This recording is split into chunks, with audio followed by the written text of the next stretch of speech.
வன்னியர் சங்கம் நடத்தும் சோழ மண்டல சமய சமுதாய நல்லிணக்க மாநாட்டில் நான் கலந்து கொள்வதற்கு மேடை ஏறிய போது என்னுடைய கண்கள் ஒரு நிமிடம் பணித்தன.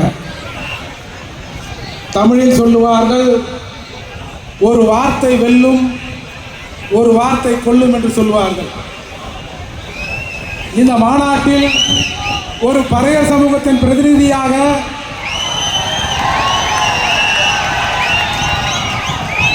ஒரு பறையர் பேரவையின் தலைவராக நான் இந்த மாநாட்டில் பேசுகிறேன். ஆனால் நீங்கள் எல்லாம் பார்த்திருப்பீர்கள், ஒரு சில நாட்களுக்கு முன்னால் மேலவளவு முருகேசன் என்பவர் எங்கள் சமூகத்தின் ஊராட்சி மன்ற தலைவராக இருந்தார். அவருடைய நினைவு நாளுக்கு நான் மதுரைக்கு அஞ்சலி செலுத்த போகிறேன். எங்கள் கட்சியில் இருக்கிற எங்கள் சமூகத்தின் அடையாளம் என்று சொல்கிற நபர் பறையன் என்று யாராவது சேரிக்குள் வந்தால் செருப்பால் அடித்து விரட்டுங்கள் அந்த நாய்களை என்று சொன்னார். ஒரு சொந்த சமூகத்தில் ஒருவன் வந்தால் அந்த நாயை செருப்பால் அடித்து விரட்டுங்கள் பறையன் என்ற பெயரிலே வருபவனை என்று சொன்ன இந்த சமூகத்தில் தான் பறையர் சமூகத்தில் இருந்த அந்த மூர்த்தியை அந்த சமூகத்தின் சார்பாக மேடை ஏற்றுங்கள் என்று சொன்ன மருத்துவர் ஐயா அவர்களுக்கும் அன்புமணி ஐயா அவர்களுக்கும்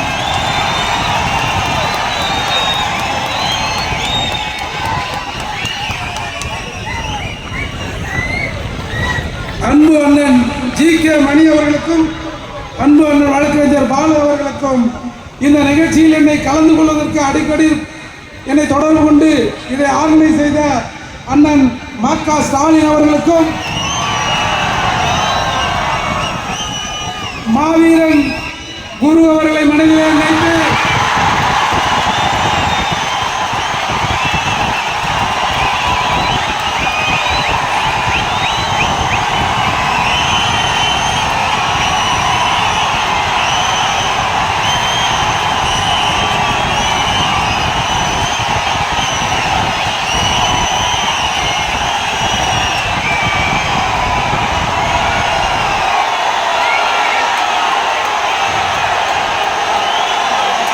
எனது நெஞ்சார்ந்த நன்றியை தெரிவித்துக் கொள்கிறேன்.